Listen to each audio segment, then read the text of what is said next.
since because of the greatness of population, we cannot participate directly. We usually elect representatives to rule on behalf of us, to represent us.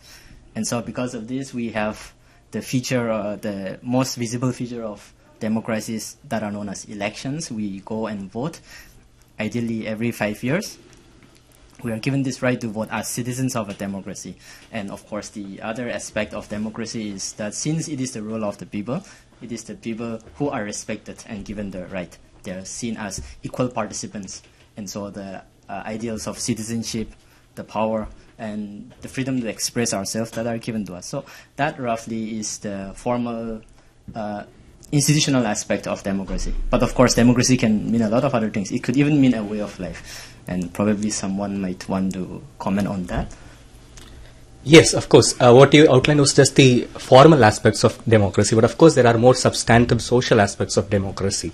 In that, we actually ensure that people actually exercise the power, and it is actually a rule of the people, by the people, and for the people. And in social life, it means that we see one another and treat each other across diverse borders as equals and as free individuals. The importance of substantive democracy can be said no better by me than by the framer of our constitution, Baba Sahib Dr. Ambedkar. When he dedicated the constitution to our country, he said in the Constituent Assembly, on 26th of January 1950, we are going to enter into a life of contradictions. In politics, we will have equality, and in social and economic life, we will have inequality. In politics, we will be recognizing the principle of one man, one vote, and one vote, one value. In our social and economic life, we shall, by the reason of our social and economic structure, continue to deny the principle of one man, one value. How long shall we continue to live this life of contradictions? How long shall we continue to deny equality in our social and economic life? If we continue to deny it in long, we will do so only by putting our political democracy in peril. We must remove this contradiction at the earliest moment, for those who suffer from this inequality will blow up the structure of political democracy which this assembly has so laboriously built up. What Ambedkar says here is that if we actually do not ensure a substantive democracy, then even the former political aspects of democracy will be at risk. Wonderful, wonderful. So we have elections as the formal aspect of democracy. We all participate in it. But then there are other aspects, you say, which is that of liberty and social equality.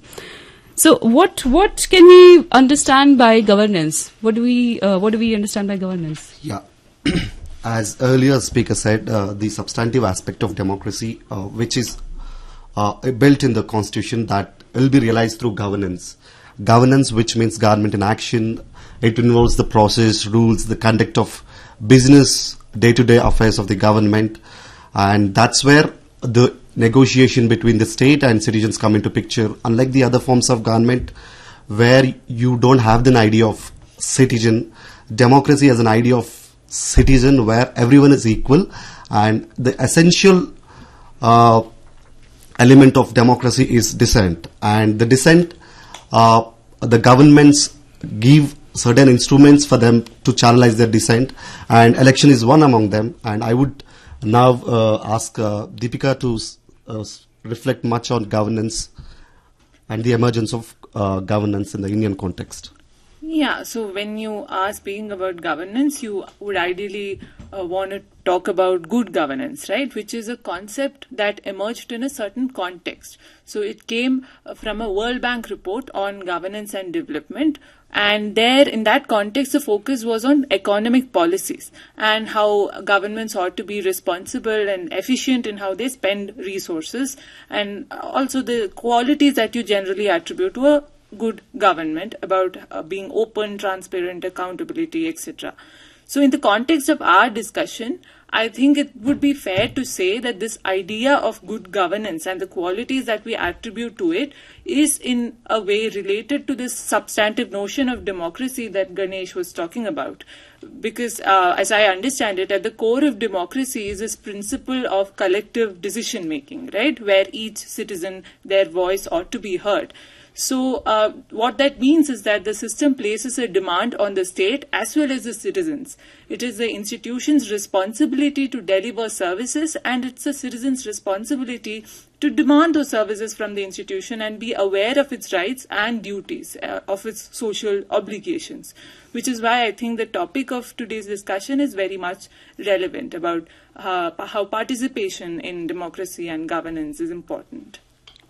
Wonderful, wonderful. So, we have come back to the idea of democracy. So I understand, governance is connected with the idea of democracy, at least in the context of India. Here, what we understand by good governance is efficiency, transparency. Citizens they ask for what is there, and they also perform their duties in return.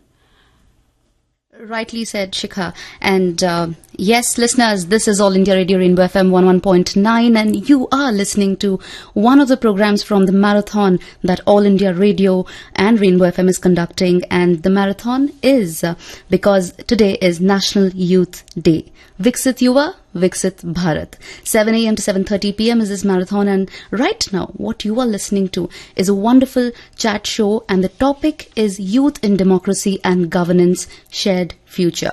India is the largest democracy in the world, and democracy means of the people, by the people, and for the people. Well, remembering Swami Vivekananda on his 160th birthday, we're celebrating National Youth Day. Stay tuned. This is Rainbow FM 101.9. I'm Jayashree, and let's listen to the beautiful track right here, and we'll be right back.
Yuva, wonderful track from Yuva, and composed by none other than AIR Rahman. The song is Jana Gana Mana. Well, today is National Youth Day, and as Swami Vivekananda rightly said, youth is young and has no age. They have unmatched energy and zeal. They have the power to bring the change. The duty of the youth is to be responsible towards themselves, their families, society, and the nation. And I have 5 youngsters or students of Hyderabad, the Central University right here, who are PhD students in political science, and they're gonna be interacting about a lot of interesting topics. But the theme right now is about democracy. So here is our moderator, Shikha Singh, and over to you, Shikha. Thank you, Jayashree. I feel like we should discuss a little bit more about elections, which is the most popular way of participation for most of us. Let's discuss the right that gives us this opportunity to vote. It's called universal adult franchise, and I feel that when we were given this right, we did not actually have a separate struggle for it. So it was given to us by as the constitution was given to us. So let's focus on it a little bit. Garisha, would you like to reflect a little bit on it? Yes. Yeah, even before our independence, the provincial governments did have elections. But in those elections, less than 14% of the population were able to vote.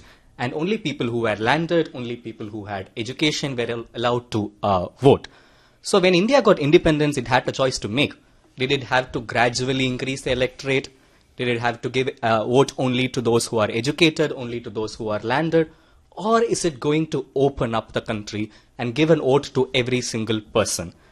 And at that time, most of the leaders of the West felt that if you're giving a country that has a barely 10% literacy rate, everyone a right to vote, then the democracy would not sustain. But then the makers of our constitution and the founders of this country gave their trust on this citizenry and gave everyone the right to vote. And of course, 70 years after that, our democracy has not imploded, and we still have a strong substantive elections, free and fair elections every 5 years, and much of the predictions of the West have come false. But of course, the other aspect of it is that in most other countries in the West, for example, there were separate struggles. For example, for women's right to vote, there were suffrage struggles, and every year the struggle that they had for the right to vote is being remembered and being cherished. But here, because that was given to us, it is sometimes taken for granted that this right was given to us without a struggle. We don't remember the struggle that actually led us to this right to vote. But in the 70 years, we have also had substantial successes in this democracy. For example, when we gave the right to vote to the poor, to the illiterate, to the backward classes, what has happened in the 70 years is that not only have they continuously participated in the elections, not only have they voted in every election in large numbers, but they have also shared their own claim of power. And starting from the 60s and the 70s, backward class leaders, Dalit leaders have actively taken part in politics. No mainstream political party has been able to sideline them. And for example, when India got independence, say in the Madras presidency, the situation was way different. For example, in the civil service, 85% of the vacancies were occupied by a single caste, even though they occupied only 0.5 of the 40.5 million people. But today the situation is vastly different. In the sense, the state bureaucracy is almost proportional, and every single people from all aspects of life have been taking part in the bureaucracy, have been taking part in the legislature, having taken part in all aspects of democracy. So, as I understand, we began with understanding elections as a formal aspect of democracy. But with what you are saying, we see that it has also proved to be a very powerful tool for empowerment of the marginalized sections. So it has also proved to be a tool of substantial democracy, as I understand.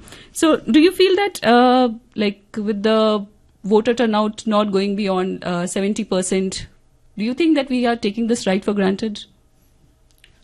Of course, we all want 100% voting rights, 100% of voting in each elections, but the 70% of vote is far higher than most of the Western countries, where less than half of the population vote, and the youth in most of the West countries do not turn out to vote. It is only the aged population who actually participate in elections. That is not the case here. But at this time, we also have to recognize that the Election Commission has taken up so much initiative to ensure that each person, however, in whatever remote location he is, has the right to vote. Venkatesh, do you want to talk on that? Yeah, as you said earlier, Ganeshwar, India is not just sustained democracy, but there was a success in democracy in India. So one has to acknowledge the importance of the Election Commission in this success of democracy, because that's where Election Commission has played its part, and which is very predominant part in conducting the elections.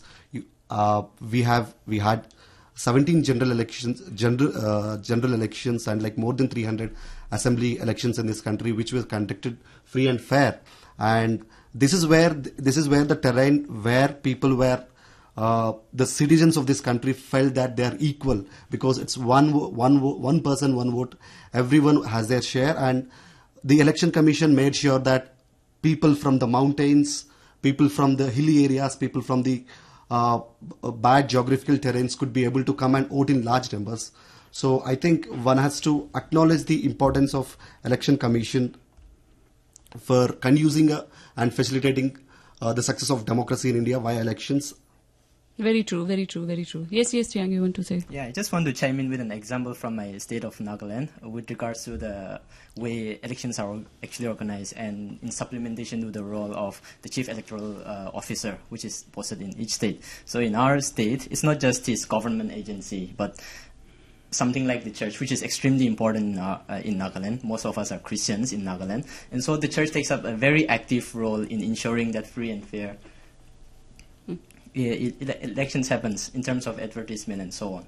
So that is the role not just of the government institutes, but of NGOs or other non-governmental organizations, and that has gone a long way in deepening democracy as well. Okay, thank you, Chirang. Thank you for that example. So institutions, powerful and strong institutions, have played a very important role in maintaining, in continuing in this task of holding elections and holding them very successfully, free and fair elections. But I feel that it has also been possible because of the very hopeful, bright youth that we have had throughout in this country ever since independence, and even before independence, who had this vision. So what do you think has been the role of youth in contributing this? Yes, definitely. I agree completely with what you said. The youth, the young people of this country has been at the forefront, propelling this country forward, and been at the forefront, bringing about changes, or defining the Indian democracy. Even before we got the independence struggle, it was possible because of the youth. Young people showed up in large number, and I think this fact is universally true across the world. Whenever we have problems in the society, is only when young people take an active interest in resolving it that we manage to get ahead. So that out of the way, I think especially in a democracy, what essentially distinguishes a democracy from a non-democracy is the fact that in a democracy, we conceive our citizens as having rights, as having agency. So it's obvious, it naturally follows that only when you exercise that right, exercise that agency, will be able to sustain the democracy, which is why it's important that the young people take an active interest in how in the public affairs. So, and I think a prerequisite to having that kind of civic engagement is to have that awareness, right? Yeah. Okay, thank you, Deepika. Absolutely, a strong state, a strong civil society, and a deepened democracy and democratic culture, indeed. And we are in discussion with 5 of our amazing students right here, PhD students from Hyderabad Central University. And this is a part of a chat show. This is Youth in Democracy and Governance, Shared Future. This is a part of the marathon that is being conducted by All India Radio and Rainbow FM 101.9. I am Jayashree, and let's listen to an amazing track, and we'll be right back. And back to the very interesting discussion that is happening right here. Do not go anywhere. Stay tuned. This is Rainbow FM 101.9.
फूलों के मेले, बड़ी रंगीन है ये दुनिया। दुम दुम दाना रत दुम दाना दुम दुम दाना रत दुम दाना दुम दुम दाना रत दुम दाना भैया।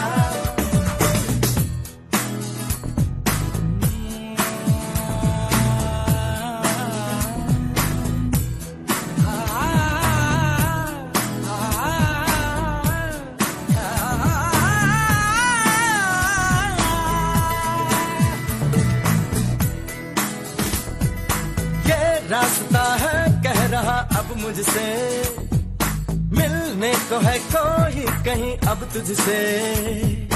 ये रास्ता है कह रहा अब मुझसे, मिलने को है कोई कहीं अब तुझसे।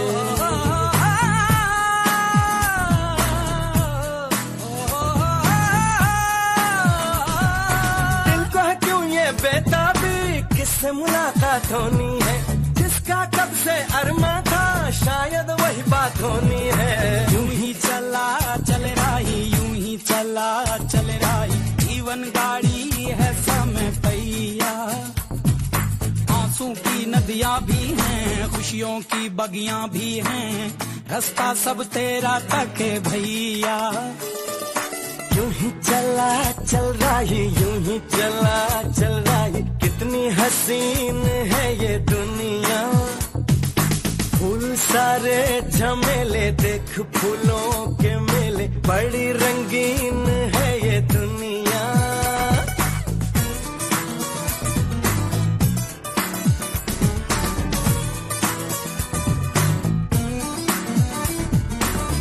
ना ना ना ना, हे हे हे, देखो जिधर भी इन राहों में रंग पिघलते हैं निगाहों में। ठंडी हवा है, ठंडी छाँव है, दूर वो जाने किसका गाँव है।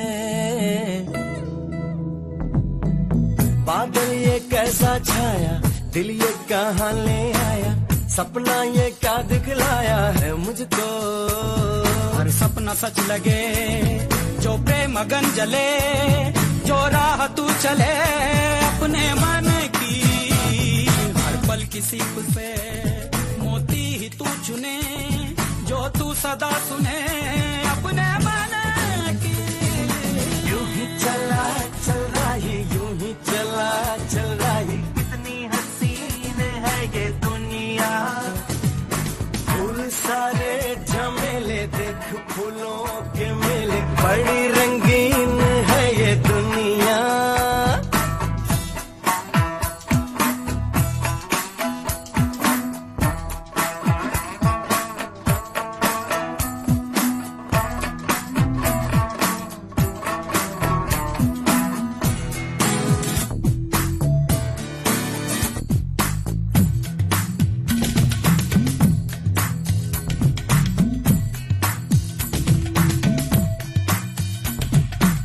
मन अपने को कुछ ऐसे हल्का पाए, जैसे कंधों पे रखा बोझ हट जाए, जैसे भोला सा बचपन फिर से आए, जैसे बरसों में कोई गंगा नहाए। जैसे बरसों में कोई गंगा नहाए। खुल सा गया है ये मन, खुल सा गया हर बंधन, जीवन अब लगता है पावन मुझको। जीवन में प्रीत है, होठों पे गीत है, बस ये ही जीत है, सुन ले राही। तू जिस दिशा भी जा, तू प्यार ही लुटा, तू दीप ही जला, सुन ले राही। यूं ही चला चल रही, यूं ही चला चल रही, कौन ये मुझको पुकारे। नदियाँ पहाड़ झील और झरने, जंगल और वादी, इनमें है किसके इशारे। यूं ही चला चल रही, यूं ही चला चल रही, कितनी हसीन है ये दुनिया।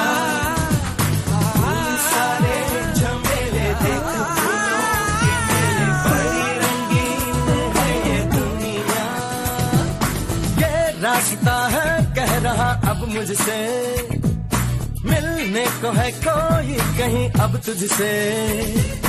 दुम दुम दा ना ना दुम दा ना दुम दुम दा ना ना दुम दा ना दुम दुम दा ना ना दुम दा ना भैया। सनी सा गा गा गा म म म रे रे रे सनी सा सा सनी सा सा सनी सा गा गा गा सा गा गा सा म म म सा सनी सा सा सनी सा सा यूं ही चला तो सनी सा सा सनी सा सा कितनी हसीन ये दुनिया।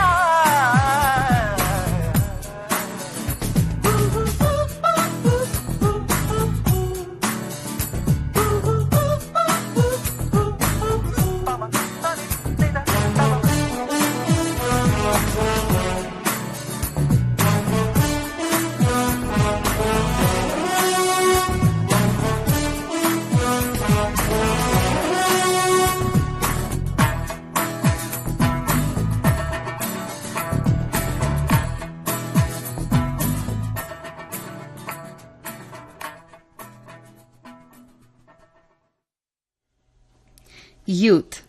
Youth are a creative force, a dynamic source of innovations, and they have undoubtedly, throughout the history, participated, contributed, and even catalyzed important changes in political systems. And right here, who can be more awesome in discussing and giving us more awareness about a lot of topics right here, especially youth in democracy and governance in shared future. That is the topic of the chat show that's happening right here.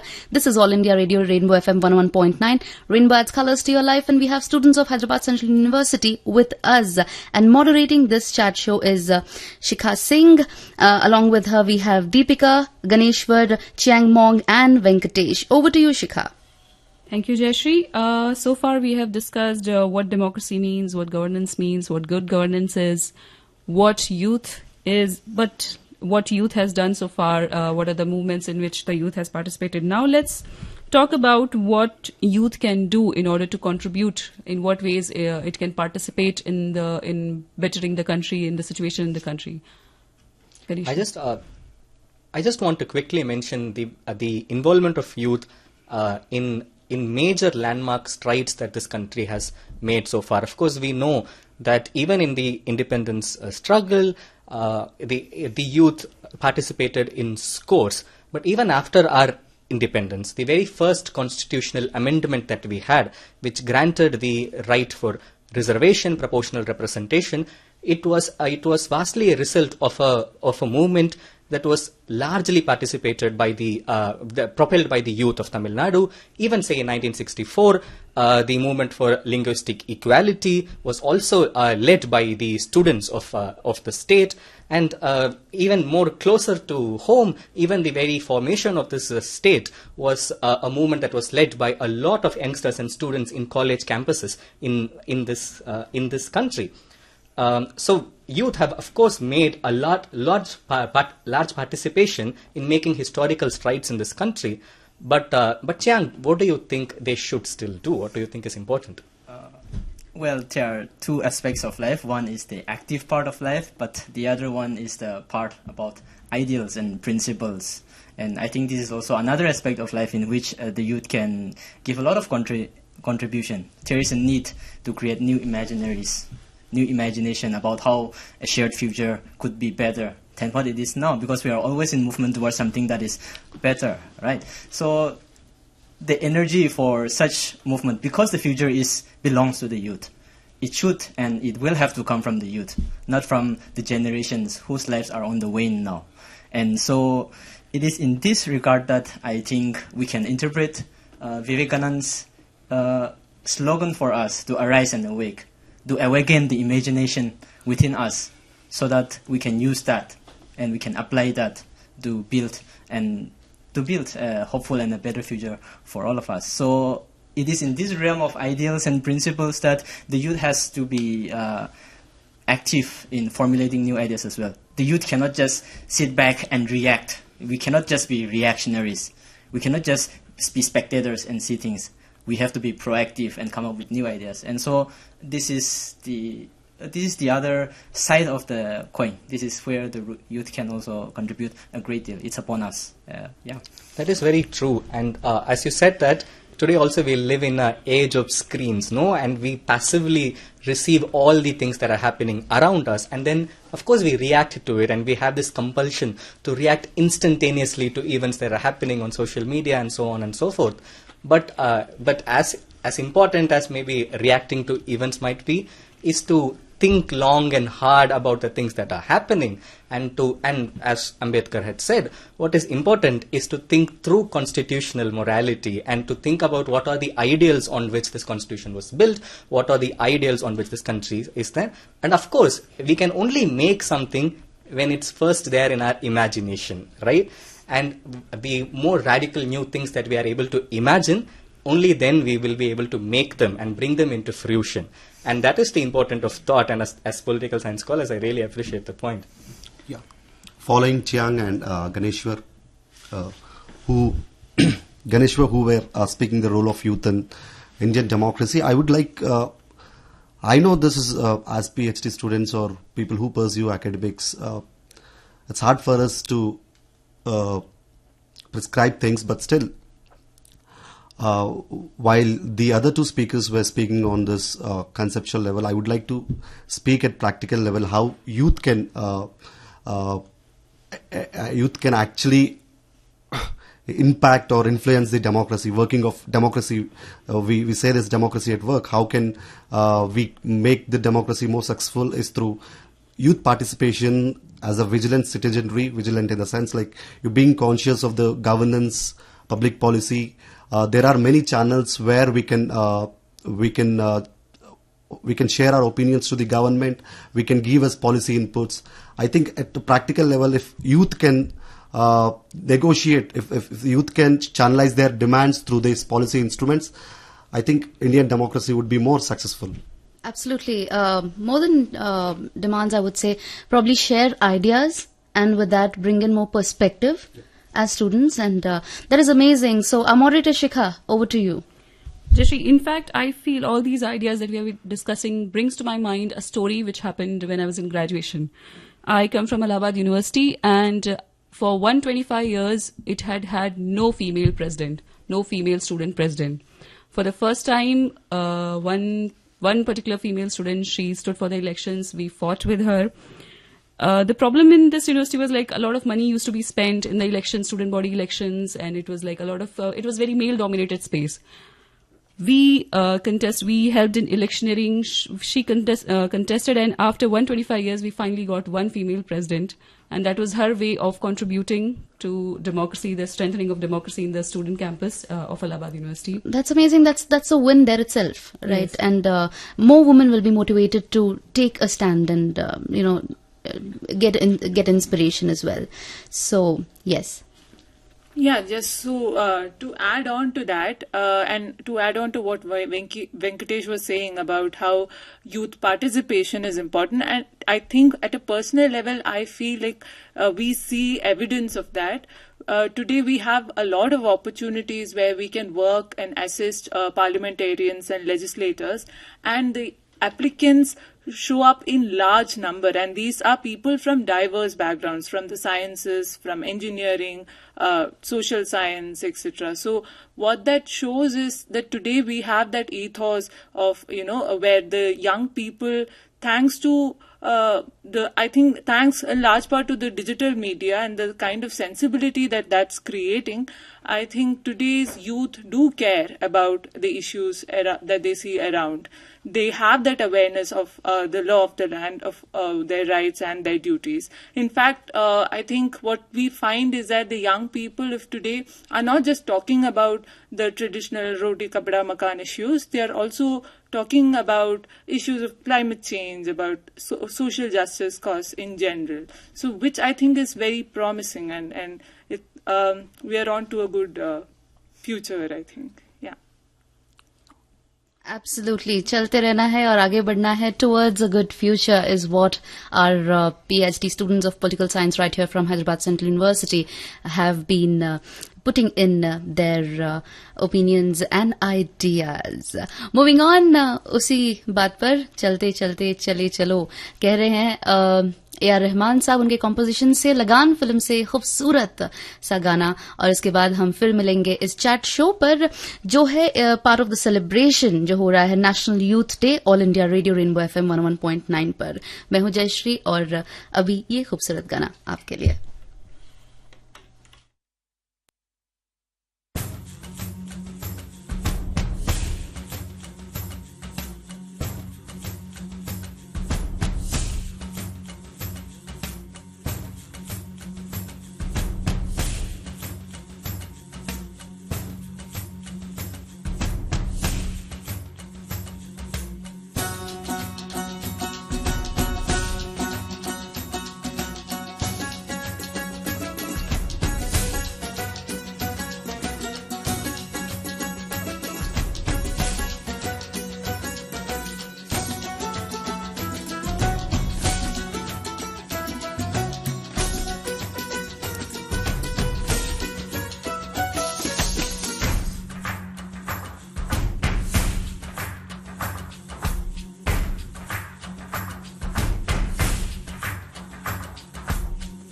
बार हाँ बोलो यार हाँ, अपनी जीत हो उनकी हार हाँ, बार बार हाँ बोलो यार हाँ, अपनी जीत हो उनकी हार हाँ, कोई हमसे जीत न पावे, चले चलो चले चलो, मिट जावे जो टकरावे, चले चलो भल घोर अंधेरा छावे, चले चलो चले चलो, कोई राह में ना थम जावे, चले चलो टूट गई जब उंगली उठी, पांचों मिली था बन गई मुट्ठी, एका बढ़ता ही जावे, चले चलो चले चलो, कोई कितना भी बहकावे, चले चलो कोई हमसे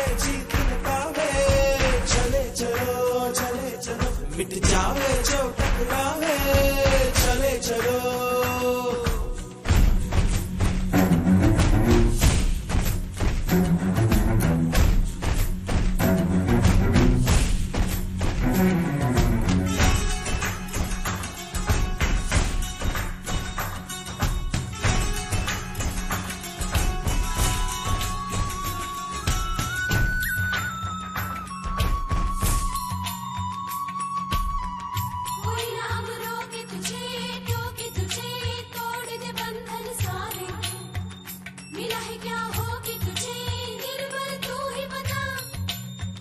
कभी न दुख झेलेंगे खेलेंगे ऐसे कि दुश्मन हारे, कि अब तो ले लेंगे हिम्मत का रास्ता, धरती हिला देंगे सबको दिखा देंगे, आजा क्या पर जा क्या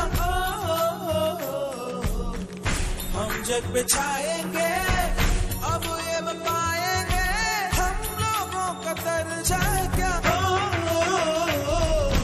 बार बार हाँ बोलो यार हाँ, अपनी जीत हो उनकी हार हाँ, अब डर नहीं मन में आवे, चलो चलो चले चलो, हर बेड़ी अब खुल जावे, चले चलो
वही जो तेरा हाकिम है, जालिम है, की है जिसने तबाही, घर उसका पश्चिम है, यहाँ न बसने पाए, धरती हिला देंगे, सबको दिखा देंगे, ना जाए क्या पर जा गया,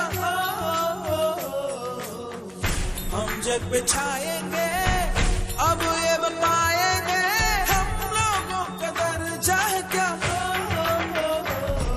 जो होना है हो जाए, चले चलो चले चलो, अब सर ना कोई झुकावे, चले चलो कोई हमसे जीत न पावे, चले चलो चले चलो, मिट जावे जो टकरावे, चले चलो. Swami Vivekananda has rightly said, take risks in your life. If you win, you can lead. If you lose, you can guide. And yes, knowing the opinions of students is indeed very important, because they are the youth who we are looking forward for them to strive and show us a beautiful way towards a wonderful, wonderful future. So we have our 5 students right here, PhD students of Political Science from Hyderabad Central University, and we are celebrating National Youth Day 2023. Indeed, and this is a chat show where the topic is Youth in Democracy and Governance Shared Future. We have with us our moderator Shikha Singh along with her 4 of our other friends, and over to you, Shikha. Thank you, Jayashree. I feel we have had a very wonderful discussion discussing democracy, governance, and I think we should finally reflect on what, considering we are coming from such unequal backgrounds, different regions, religions, castes, and everything. In what sense do we have a shared future? I think we should have some final thoughts on that. Yeah, I'll actually start with something quite general and leave the specifics to the rest of my friends. But yeah, what has emerged from the discussion, although we tend to take a critical stance, is that we have come a long way. Indian democracy has come a long way from where it was, and we have had a number of successes. The general point is that the future that beckons us seems like a very scary future. The question of pandemics, climate change, injustices, and so on. These are big hurdles, and so we cannot afford to be complacent, and perhaps some of my friends can articulate a little bit more about some of these issues. Thank you. Yes, as we have spoken so far, of course, we in this country and throughout the world, we lead very unequal lives, and we all, there is great inequality that we experience in everyday life. However, when pandemic struck us in 2020, we realized that even though we might all lead unequal lives, our challenges are shared. And there was no one, when the pandemic struck, who was able to go on with their life just as it was before. It brought all of us into a standstill. And the climate crises, the increasing frequencies of wildfires, of hurricanes, all of these keep telling us again and again that even if our individual fortunes are different, our challenges are of course shared. And of course we now have a global war raging, and then we have a volatile global economy. In all of these tenses, it is very important to remember this particular thing, that we have a shared future and there is no escape from it. So my 2 cents on this would be that we remember this and we put aside partisan, narrow, sectarian interests aside and look forward to a global shared future and think and act globally. Venki, your final thoughts? Yeah, I would like to say that shared futures only come when you transcend this parochial identities like caste, religion, nation. I think as my earlier speaker reflected, that the shared challenges we have, they're not just specific to any country or any region of the world. They're like all over the world, and that requires one has to go beyond their parochial, primordial identities, and for that the government has to, I would suggest education is one of the best thing or an instrument through which we can imagine such kind of shared future. Yeah, so I'd be echoing the thoughts that my friends shared and what we've discussed so far, which is that, Chiang and Ganesh pointed out, the young people, it's not a monolith, it's not a homogeneous category. And today we live at a time where there is awareness of the fact that there exist differences amongst us and where there is acceptance of that fact. And yes, today we face some new and unprecedented challenges, which means that the mechanisms with which we resolve should also be new and unprecedented. So we need more young people and their fresh thinking to reimagine what our future is going to look like. And our future should look more sustainable, more inclusive and peaceful for everyone. And so I hope that going forward we learn a thing or two from the lessons that we have had from the past. Absolutely, and thank you for giving in your thoughts. But can you just suggest our fellow students how they can increase their interest in bringing in change to our society? Not only the aspect of democracy and governance, but in general aspect, how do you think the youth should be motivated today, as today is National Youth Day? Any suggestions that you would want to give, or any piece of, I wouldn't say advice, but some ideas that you can give? Because we have sustainability happening, we have so many things happening around, as you had mentioned, pandemic. So, any thoughts that you have for our youth of today? Is that in our digital age today, we are not reading enough, and nothing has inspired me as much as reading the life histories and biographies of great leaders, of Babasaheb Ambedkar, of Savitribai Phule, of Periyar, of Narayana Guru. When we read these lives, we go back to a time where these people themselves faced multitudes of challenges, but they were able to put them aside and think for the whole community, think for what is the shared interest of everyone, think for what are the ideals that are worth living for. And they dedicated their whole lives to it. And today, in an individualistic digital age, we have to go back and read the lives of these people to know, to learn to think selflessly and act selflessly and imagine, not just for us, but for everyone, a more equitable, a more just future. Deepika? Exactly. I think awareness, when everyone should have a sense of what's going on around them, of the law of the land, what your rights are, what your duties are, what you owe to the society. And again, about reading, I think what strikes me is that your own experiences of life can be very limited. So you need to resort to reading and listening to other people's experience to understand how the world is for a majority of other people. Absolutely. So, and yeah. also, Deepika, the filtering of what is a good information and what is not also becomes important when you have so much of information Right. around you. Exactly. So how do you think that that can happen? How do you think awareness in that sense can happen?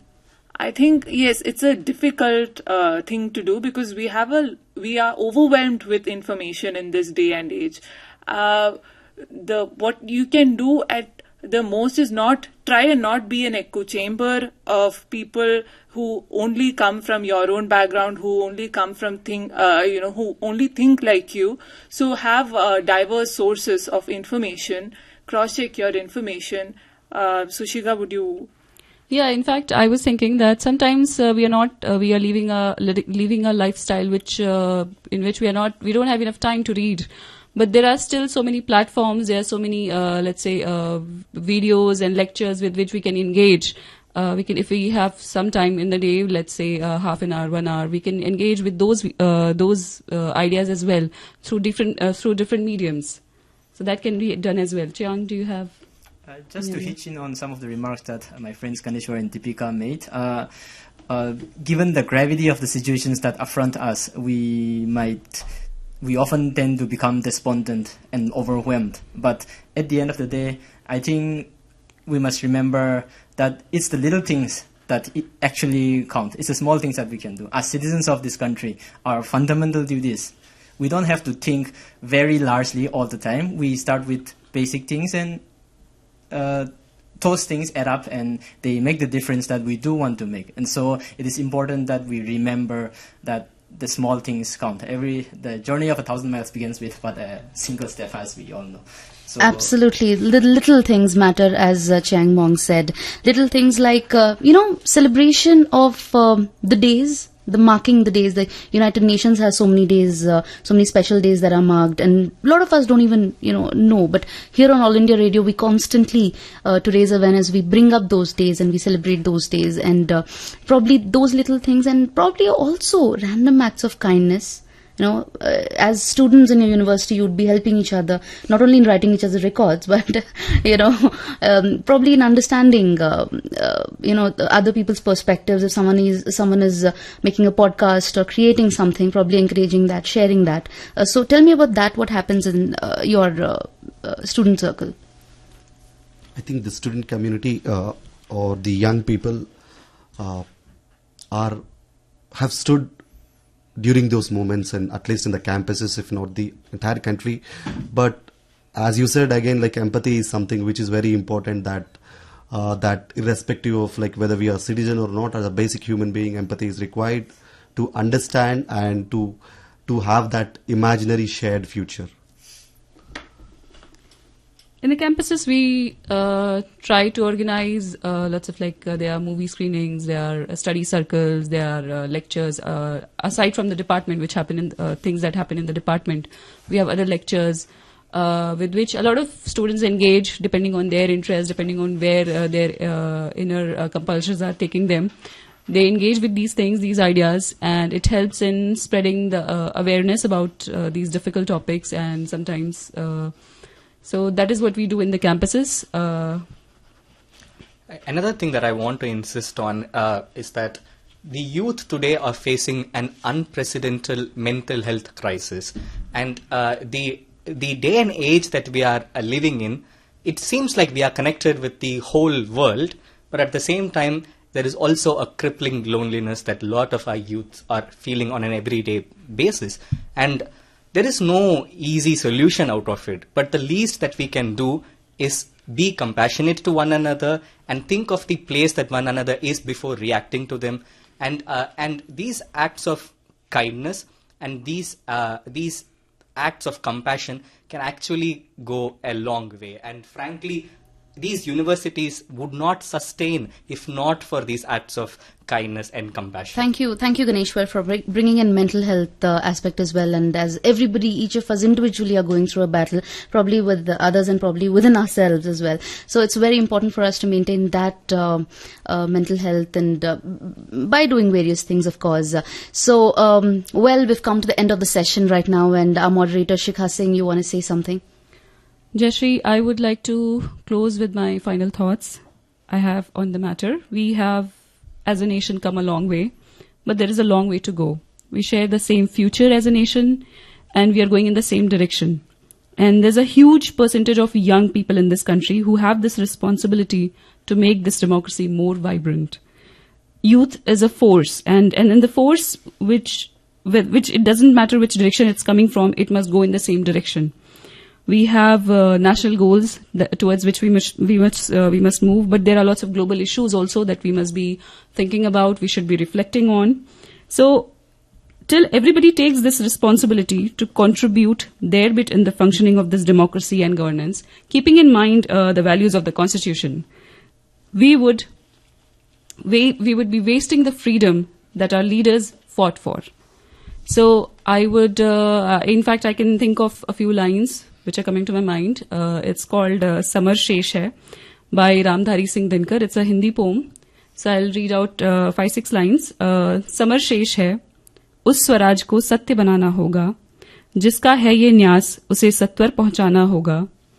धारा के मग में अनेक जो पर्वत खड़े हुए हैं, गंगा का पथ रोक इंद्र के गज जो अड़े हुए हैं, कह दो उनसे झुके अगर तो जग में यश पाएंगे, अड़े रहे तो ऐरावत पत्तों से बह जाएंगे. समर शेष है, नहीं पाप का भागी केवल व्याध, जो तटस्थ हैं समय लिखेगा उनके भी अपराध. So what our poet is trying to say is that we must all contribute biggest share in justice is not that of the perpetrator, but also of those who watch them silently. So the message is to engage and to contribute in the bettering of the future of this country.